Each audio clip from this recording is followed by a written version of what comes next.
Welcome back, Bulletproof Ballers. We are so unbelievably back in the hometown where it all started. I'm excited to be back. Today we're going to be running through Magic Bulletproof Baller. What is a Magic Bulletproof Baller?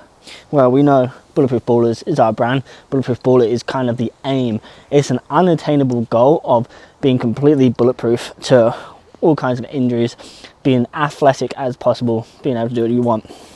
A magical Bulletproof Baller is based off my mentor Keegan Smith's work. If you don't know Keegan Smith, he is kind of the mentor of Ben Patrick, the mastermind behind ATG for coaches and the mastermind behind a lot of the ATG system. He was a world-renowned strength coach, won the NRL at some points, worked with Sonny Bill Williams, the most famous NRL player of all time. So today, this is an inspiration on his system. He's made a new business called New Athlete Project, where it's all focused on how athletic can the world become. And that goes from very low levels to very high levels. And he's really focused on that expansion, that idea of how great can we be. So this is inspiration off of his template. Magical Bulletproof Baller is a template I personally use to be able to become my most athletic self. And I'm going to be running through that this week. You're going to be seeing each one of my workouts, Monday, Tuesday, Wednesday, Thursday, Friday, Saturday, what I do every day. And in this video, I'll just kind of explain it, give a bit of idea, context behind why I train like this and how you can also train like this. So, the 5 capacities of a magical Bulletproof Baller. How bulletproof baller can we get? So you have strength, of course. You have stretch, of course. So long range, mobility, that kind of stuff. You have stamina.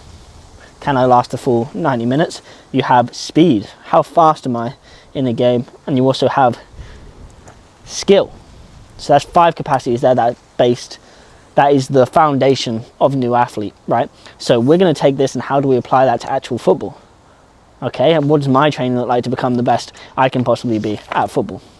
And this is like, I'm not playing football right now, so ideally I would also be playing football. This is kind of the building phase for me. I want to build as much as possible that when I do go back into football, people are going to be like, what on earth is going on? If you take a year, 2 years off and you work on this training system that I'm giving you right now here for free on YouTube, you are going to wait for the wind to stop.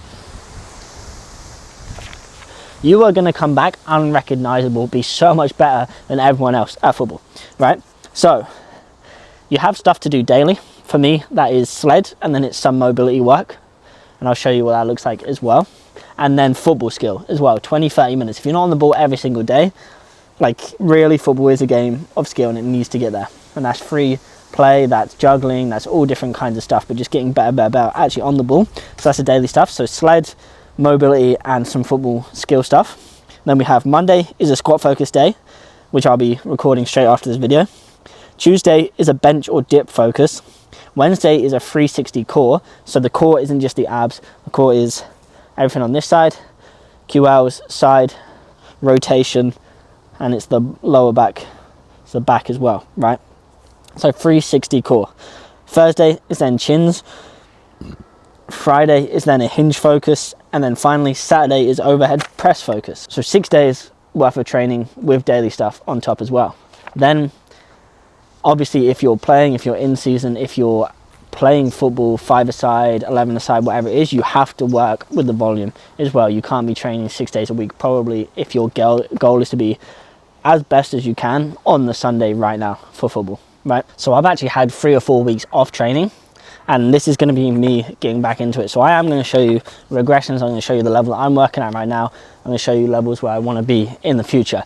I also don't have the best training setup in the world. You have some good things here. You have some, I don't have the gym, all that kind of stuff. Maybe I'll record in the gym when I go back home on Friday, Saturday to show you those sessions. But I'm going to make do with what I have. But the good thing about this is that although I'm pretty advanced, you can scale every single session down to your level that you have right now. And I'm going to show you every single exercise and how to do that. So it's going to be really, really beneficial to you no matter what level you are at. Whether you are coming back from some kind of injury or whether you are trying to make it at the pro level. Every single person can get something out of this, which is going to be a really, really, really good time, right? So the thinking behind this, if you think about the 5 capacities, is that most people in football, they have a limited view of things.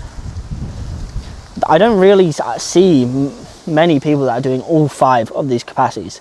First, the skill. Most people are playing however many times a week, but does that skill also include, well, we know multi-sport athletes are the best athletes, right? Does it include thinking about Messi going and playing basketball while others are doing the normal strength training and all that kind of stuff? Instead, he goes and plays basketball, right? You think about Kobe Bryant, who one of the best basketball players of all time, was good at football. Michael Jordan got to really high levels in baseball as well as basketball. So you have all of these people that are really good athletes, not just in their sport, but in other sports as well. So juggling, dance, rope flow, and there's a bunch of skills. Keegs likes the balls, beats, and bats. Those are his 3 that he likes to put an umbrella on. So yeah, obviously we do keep that football skill in 20 minutes a day, but we also have other skills: rope flow, juggling, tennis, all different kinds of sports skills. Amazing. Then you think about stamina. Okay, people think stamina is just doing shuttle runs or this type of stuff. Stamina comes up to a lot of things, right? So it's endurance in the muscles, it's relative strength in the muscles, it's your cardiovascular system. There's so much stuff, right? And we're going to be hitting that every day with the sled, but we're going to be hitting it in different ways in the gym as well. You then have stretch.